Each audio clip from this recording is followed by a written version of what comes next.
예, 주님, 우리의 찬양을 주의 병에 담으소서. 찬송가 420장으로 하나님께 찬송 올려드리겠습니다.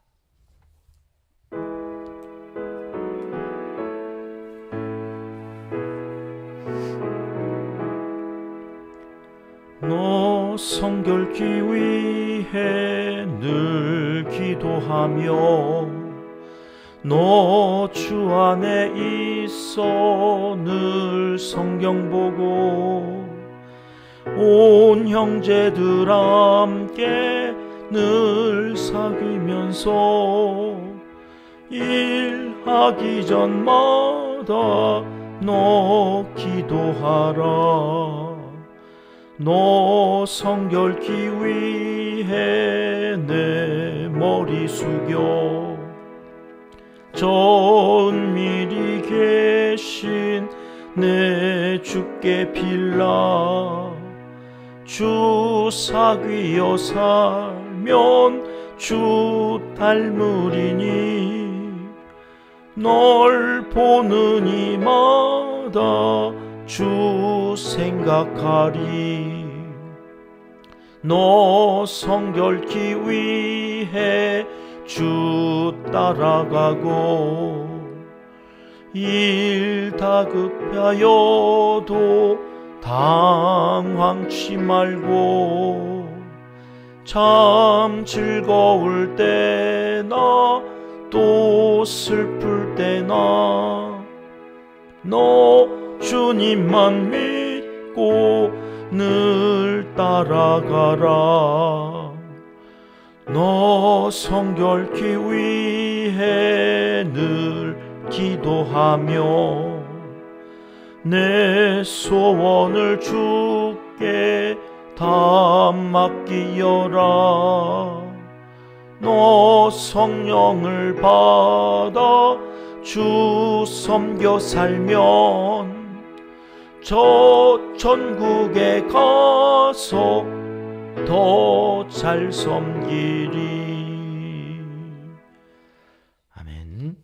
주님, 우리의 기도를 주의 병에 담으소서. 기도문으로 함께 기도하시겠습니다.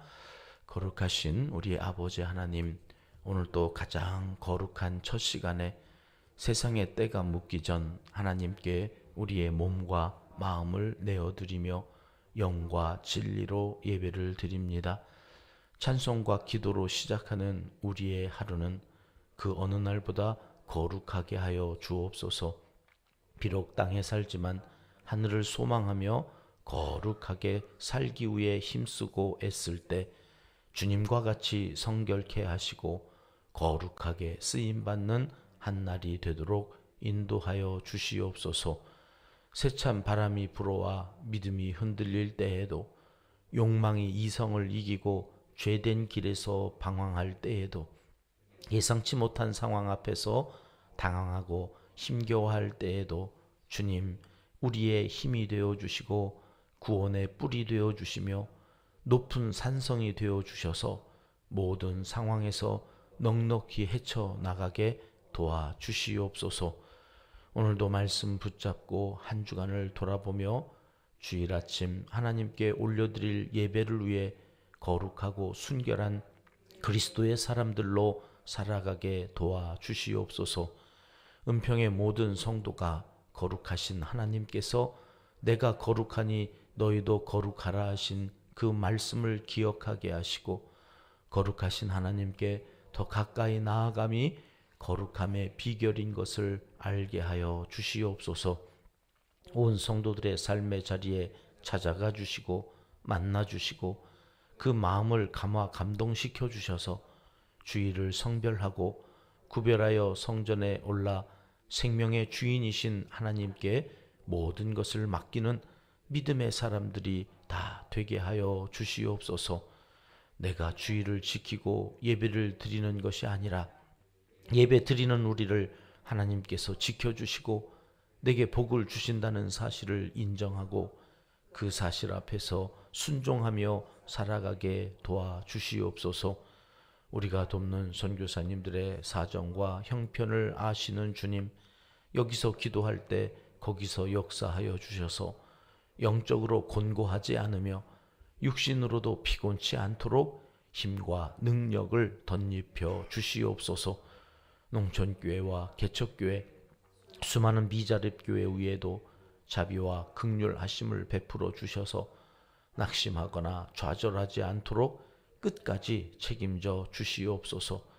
주일을 준비하는 오늘의 삶이 기쁨이 넘치게 하시고 온 성도들을 위해 준비하는 주일에 모두가 함께하는 예배의 시간이 되게 하여 주시옵소서. 대한민국을 사랑하시는 하나님, 이 나라 이 땅을 살피시고 통치하여 주셔서 사랑과 공의와 정의와 진리가 존중되는 나라, 공정하고 안전하며 모두가 행복해하는 나라가 되게 하여 주시옵소서. 개인은 물론 가정과 모든 공동체가 그 목적에 맞게 꿈과 비전을 실현해 갈 수 있도록 도와주시고 다음 세대 우리의 자녀 손들이 죄에서 거룩하게 구별되는 나라를 이루게 하여 주시옵소서. 통일된 조국의 미래를 꿈꾸며 준비하는 한국교회가 되어서 북한 땅 곳곳에도 교회를 세워 찬송이 울려 퍼지며 중국과 러시아를 넘어 세계 열방으로 복음을 들고 나아가는 선교의 대국을 이루게 하여 주시옵소서. 하나님을 사랑하는 자, 곧 그의 뜻대로 부르심을 입은 자들에게는 모든 것이 합력하여 선을 이루어 주실 줄 믿습니다. 하나님이여, 우리에게 은혜를 베풀어 주시옵소서. 예수님의 이름으로 기도합니다. 아멘. 이 새벽 주시는 하나님의 말씀을 레위기 11장 말씀인데요. 44절, 45절 두 절의 말씀 함께 읽겠습니다. 나는 여호와 너희의 하나님이라. 내가 거룩하니 너희도 몸을 구별하여 거룩하게 하고 땅에 기는 길짐승으로 말미암아 스스로 더럽히지 말라. 나는 너희의 하나님이 되려고 너희를 애굽 땅에서 인도하여 낸 여호와라. 내가 거룩하니 너희도 거룩할지어다. 아멘. 레위기 전체의 요절 말씀이기도 하면서 이 성경의 핵심 구절이기도 한 이 레위기 11장 44절, 45절 말씀은 어디서 많이 들었던 말씀 아니겠습니까? 베드로전서에서 베드로 기자가 이렇게 말씀을 기록하고 있는데요. 1장 15절, 16절 말씀 같이 읽겠습니다. 오직 너희를 부르신 거룩한 이처럼 너희도 모든 행실에 거룩한 자가 되라. 기록되었으되 내가 거룩하니 너희도 거룩할지어다 하셨느니라. 아멘. 저 기록되었다고 하는 16절, 그 기록이 어디에 기록되어져 있는 거예요? 오늘 우리가 함께 읽었던 레위기 11장에 레위기 11장을 인용하여서 베드로 사도도 우리에게 하나님께서 그렇게 말씀하셨습니다. 내가 거룩하니 너희도 거룩하라. 이 레위기의 전체 주제가 되겠습니다. 거룩입니다. 거룩하신 하나님이 우리에게 거룩하라고 말씀하시면서 먼저 말씀하신 것이 뭐였습니까? 지난 10장까지 제사에 대한 내용이었습니다. 무시무시했죠. 얼마나 이 제사를 지금도 드리라고 그러면 예수 믿을 사람이 몇 명이나 될까? 우리는 단순히 이 소, 양 이거는 이제 회막앞까지 이렇게 끌고 오는 거거든요. 이 원래 소, 양을 제사에는 집에서 길리운 걸 가지고 와야 되는 거예요. 이게 바뀌어가지고 그게 힘드니까 이 성전 앞에서 사죠. 돈만 가지고 와가지고 소를 사요. 좀 더 비싸더라도 그게 낫다고 생각한 거예요. 왜요? 여러분 저 세종에서 은평교회 제사 지내려고 소를 끌고 온다고 생각해 보세요. 오다가 상책이라도 나면 어떻게 해야 돼요? 다시 돌아가야 돼요. 이렇게 흠 없는 걸 드려야 되는데 오다가 어디 긁혀. 어떻게 이렇게 해서 흠이 생기면 이거 무효야. 이건 드려도 소용없거든요. 흠이 없어야 되거든요. 여러분 우리의 죄를 대속할 수 있는 분은 흠이 없는 분이어야 돼요. 흠이 있어서는 지 흠으로 죽은 거지 그게. 내 흠을 흠 없는 소를 대신해서 죽어가지고 내가 흠이 없어지는 거거든요. 이거를 제사. 그래서 거룩해지면 그 거룩하신 하나님 앞에서 우리가 하나님과 만날 수 있게 되어주는, 이게 성막이에요. 죄가 없어서 거룩하여지는 거예요. 죄가 사해지지 않으면 거룩해질 수가 없는 거예요. 그래서 10장까지 제사에 대한 말씀을 하셨어요. 너희가 거룩하여지려면 이렇게 제사를 드려. 번제, 소제, 화목제, 속죄제, 속건제. 그걸 잘못 드려가지고 죽은 사람을 지난 10장에서 본 거예요. 아론의 아들, 두 아들이 거룩하여서 하나님의 일을 해야 되는데 거룩하지 않고 하니까 죽었단 말이에요. 제가 이제 10장을 다시 봤어요. 이게 진짜 어떻게 된 거지? 여러분 10장을 읽어보시면, 다시 한번 오늘 가셔서 좀 읽어보세요. 거기 여호와의 불이 살랐다고 그랬는데 가만히 읽어보면 불에 살랐는데 옷이 안 탔어요. 옷 입은 채 드러냈다, 이런 말씀이에요. 아니 불에 살라가지고 이게 죽을 정도면 막 3도 화상 이래가지고 얼굴도 형체도 없어야 되고 옷도 다 타가지고 이래야 되는데 옷 입은 채 드러냈다. 신묘막측한 방법으로 죽은 거예요. 그래서 이게 여호와의 불이 삼켰다라고 하는, 이게 우리가 생각하는 화재로 인해서 이렇게 죽었다라고 하는 말씀이 아닌가? 이게 뭐지? 답은 없어요. 설명이 없어요. 천국 가면 여쭤봐야 돼요. 이게 뭐래요? 근데 제가 생각하기에는 거룩하지 않은 자가 하나님 앞에 서면 죽어요. 하나님이 막 죽이신 게 아니에요. 그러니까 이게 우리가 거룩하지 않은데, 거룩하지 않은 우리가 하나님 앞에 서면 그 자체가 죽어요. 이사야가 제단 숯불에 내 입술을 대서 나를 정결케 해달라고, 나 죽겠다고. 왜요? 거기서 여호와의 음성을 듣고, 내가 거룩하지 않은 이사야가 그 하나님을 면전에서 배웠다 그러니까, 아, 나 죽었구나. 이제 죽었구나. 그러니까 나를 정결케 해달라고. 그렇게 기도하는 그런 내용들이 있어요. 우리가 하나님 앞에 이렇게 나올 수 있다고 하는 것이 얼마나 놀라운 일인지 몰라요. 여러분, 하나님께서 우리와 함께 하시겠다고 우리를 부르셔서 예배하게 하신 그 우리가 하나님 앞에 나올 때 거룩해야 되는 거거든요. 근데 그 거룩이 어떻게 이루어졌어요? 단번에 예수 그리스도께서 희생 제물이 되셔서 우리를 정하게 하셨다. 이게 이제 10장까지의 내용이었다. 그 10장까지가 있어야 신약이 해석이 돼요. 아, 예수님이 그래서 십자가에 돌아가신 거구나. 그게 그냥 되어진 게 아니라 이미 구약에서 하나님께서 예표로 말씀해 놓으신 제사법, 그것으로 우리를 거룩하게 하시려고 돌아가신 것이구나. 이렇게 보고 11장으로 넘어오니까 이제 11장에는 그 거룩을 위해서 하나님께서 구체적으로 이제 삶에서 어떻게 해야 되느냐. 제사를 드린 우리가 삶에서 어떻게 거룩을 이루어 가야 되느냐 하는 것으로 음식에 대해서 말씀하십니다. 음식. 여러분, 우리가 살아있다고 하는 것은 이 음식과 뗄래야 뗄 수가 없는 거죠. 그래서 그 음식, 먹는 것을 가지고 또 하나님께서 이제 쭉 설명하십니다. 야, 이거는 먹지 마. 이건 부정한 거다. 이건 먹어도 돼. 이거는 정한 거야. 그러니까 너희가 이 정한 것을 먹고 제사 드린 자로서 하나님의 사람으로서 거룩하게 살아야 된다. 무엇을 먹으면 되고 무엇을 먹으면 안 되는 걸까요? 일단 그 기준을 살펴보겠습니다. 3절 말씀입니다. 같이 읽습니다. 시작. 모든 짐승 중 굽이 갈라져 쪽발이 되고 새김질하는 것은 너희가 먹되. 여기 먹을 수 있는 두 가지 근거는 굽이 갈라진 쪽발이거나 또는 새김질하는 것. 이게 두 가지가 다 그렇게 되어야 있어야 먹을 수 있는 거예요. 이 갈라져 있는 굽이 하는 역할은 미끄러운 곳에서도 발의 구조상 넘어지지 않는다고 그래. 이 쪽발이 되어져 있으면 넘어지질 않는다. 왜 이걸 먹으라고 그랬을까? 우리 그리스도인들도 세상을 살다 보면 미끄러질 일이 참 많거든요. 넘어질 일이 얼마나 많이 있는지 모릅니다.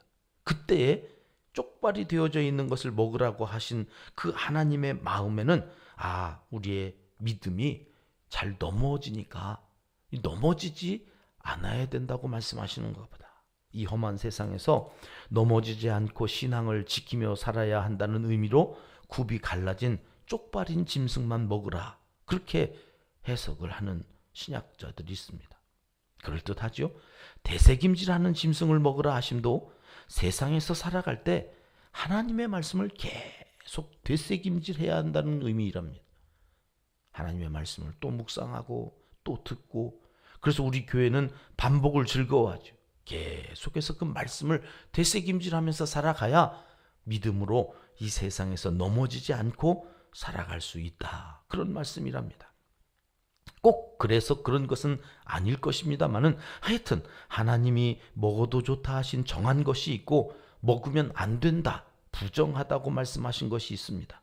왜 그렇게 구별하셨다고 그러십니까? 그것은 우리를 위해서입니다. 아무거나 막 먹고 탈이 나고, 하나님께서 하나님의 백성으로서 살아가게 하시는데 왜 이렇게 먹는 것까지 시시콜콜 잔소리지? 이렇게 들으면 골치가 아픈데, 우리에게 무탈하게 살으라고 하나님께서 이런 세세한 것까지 자세하게 챙겨주시는구나. 이게 사랑의 마음이구나. 되게 엄마들이 그러죠. 엄마들이 자지 잘한 것까지 아이들을 다 챙기면서 이건 이렇게, 이건 저렇게, 이렇게 이야기하는 것처럼 하나님이 지금 이 레위기 11장에 오면, 그 위대하신 크신 하나님께서 그래, 이거 먹는 거 요 하나까지 그래 먹으라 마라 이렇게 챙기신다고? 어떻게 생각하면 참 귀찮은 일인 것 같은데, 어떻게 생각하면 그렇게까지 우리를 세세하게 살펴주시는 걸, 그 사랑에 감탄하게 되는 거죠. 9절 말씀 가보실까요? 9절에 이런 말씀이 나옵니다. 같이 읽겠습니다. 물에 있는 모든 것 중에서 너희가 먹을 만한 것은 이것이니 강과 바다와 다른 물에 있는 모든 것 중에서 지느러미와 비늘 있는 것은 너희가 먹되. 지느러미는 앞으로 나아가게 하는 아주 중요한 것입니다. 물고기에게 지느러미가 없으면 앞으로 전진해 나갈 수가 없습니다. 비늘이라고 하는 것은 물의 흐름을 감지하면서 때론 그 물의 흐름까지도 저항할 수 있게 하는 그러한 작용을 한다고 합니다. 우리 성도들이 세상에서 살아갈 때 때론 한 마리 물고기가 되어야 합니다. 그래서 세상 유혹에 휩쓸리지 않고 거슬러 올라가기도 하는 이 지느러미를 갖고 살아야 되고, 저항하기도 하면서 부패한 세상에서 구별된 삶을 살아갈 수 있도록 이 비늘이 건강해야 된다는 거죠. 그래서 너희가 물고기를 먹을 때는 지느러미와 비늘이 있는 것을 먹어라. 성도는 지느러미와 비늘을 가지고 저 하늘, 저 꼭대기까지 독수리처럼 비상하면서 올라가야 하느니라. 그래서 21절 말씀에 이렇게 또 말씀하십니다. 같이 읽습니다. 다만 날개가 있고 네 발로 기어다니는 모든 곤충 중에 그 발에 뛰는 다리가 있어서 땅에서 뛰는 것은 너희가 먹을지니. 날개가 있고 발에 뛰는 다리가 있는 것, 메뚜기같이 땅에서 이렇게 뛰어 올라 하늘을 날 수 있는 이런 곤충을 먹으라. 왜요? 성도는 비상에서 올라가야 되기 때문에. 세상에 휩쓸려서 거기에서 허우적거리다가 죽는 인생이 아니라, 비록 땅에 살지만 오늘 또 하늘에 소망을 두고 하늘의 것을 사모하고 그 영원한 것을 위해서 오늘을 희생하고 오늘을 기꺼이 뒤로 하고 앞을 향하여 나아갈 수 있는 삶을 살아야 된다. 먹는 거 하나로도 그런 장래의 소망을 갖고 살아가는 사람이 성도다, 이렇게 말씀하십니다. 사도 바울은 빌립보 교회에 쓴 편지에서 이렇게 말씀하셨죠. 빌립보서 3장 18절 19절 말씀을 우리 같이 읽겠습니다. 여러 사람들이 그리스도의 십자가의 원수로 행하느니라. 그들의 마침은 멸망이요 그들의 신은 배요 그 영광은 그들의 부끄러움에 있고 땅의 일을 생각하는 자라. 땅의 일에만 몰두해 있으면 하늘의 것을 잃어버리죠. 그를 하나님은 그리스도의 십자가의 원수라. 오늘도 우리가 거룩한 자가 되었습니다. 예수 그리스도를 믿고 거룩한 자가 되어 하나님 앞에 담대히 나와 그 보좌 앞에서 죽을 것을 염려하지 않고 예배합니다. 오늘 또 그 하나님과 동행하기를 사모하고, 아니 그분 앞에 서지도 못하는 자가 동행해달라고 한 걸음 한 걸음 주 예수와 함께 걸어가겠다고 하는 용기 있는 자가 되었습니다. 이제 우리는 어떻게 살아야 되느냐? 먹는 거 하나로도 세상과 구별되어진, 이 거룩하다고 하는 말이 원뜻이 구별되다 그런 말이거든요. 이제는 달라졌다. 세상에 속하지 않고 하늘에 속한 사람으로 오늘 또 살아갈 수 있도록 성령님 우리를 인도해 주시옵소서. 주님 나와 동행하여 주시옵소서. 이 하루 거룩하게 사시다가 주일 그 거룩한 몸과 마음과 영으로 하나님 앞에 나와 예배하시면서 그 하나님 주시는 또 복을 받고 하나님 앞에 감사한 마음으로 거룩하게 살아가는 신실한 하나님의 사람들이 되시기를 하나님은 이 시간 간절히 원하시고 계십니다. 기도하겠습니다. 하나님 아버지, 거룩하신 하나님 앞에서 구별된 삶을 살아가도록 먹는 음식부터 잘 분별하고 경건과 건강을 해치지 않는 성도의 삶을 살아가게 도와주시옵소서. 예수님의 이름으로 기도합니다. 아멘. 주님 가르쳐 주신 기도입니다. 하늘에 계신 우리 아버지, 아버지의 이름을 거룩하게 하시며 아버지의 나라가 오게 하시며 아버지의 뜻이 하늘에서와 같이 땅에서도 이루어지게 하소서. 오늘 우리에게 일용할 양식을 주시고 우리가 우리에게 잘못한 사람을 용서하여 준 것 같이 우리 죄를 용서하여 주시고 우리를 시험에 빠지지 않게 하시고 악에서 구하소서. 나라와 권능과 영광이 영원히 아버지의 것입니다. 아멘. 자유롭게 기도하시겠습니다.